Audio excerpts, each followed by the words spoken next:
चार भाई नबे कहाँ बेचते होगा तो दिन में चल पाता बैठेगा बैठेगा आराम लाख उसका तो भाई ये बताओ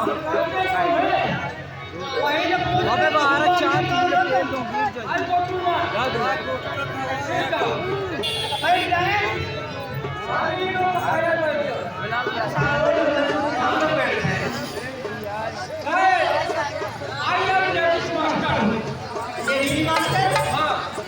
ये बताओ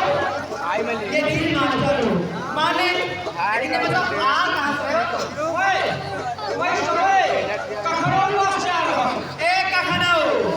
लखनऊ होगा वो लखनऊ बात का जिस बगलिया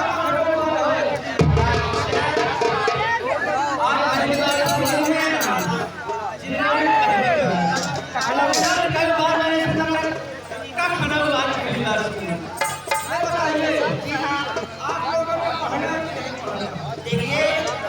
हमारे गांव में स्कूल चालू लेकिन पढ़ने के फल नहीं रहते इसलिए कि हमारे स्कूल में जो प्राइमरी स्कूल के टीचर है पढ़ाते कम है चार की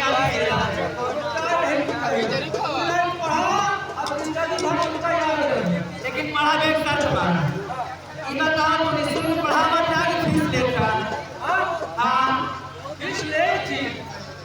फीस लेते हैं अच्छा लेकिन जब तुम्हारा महीना पूरा होगा तब फीस लेते ये बात अच्छी लगी अगर हमको पढ़ाई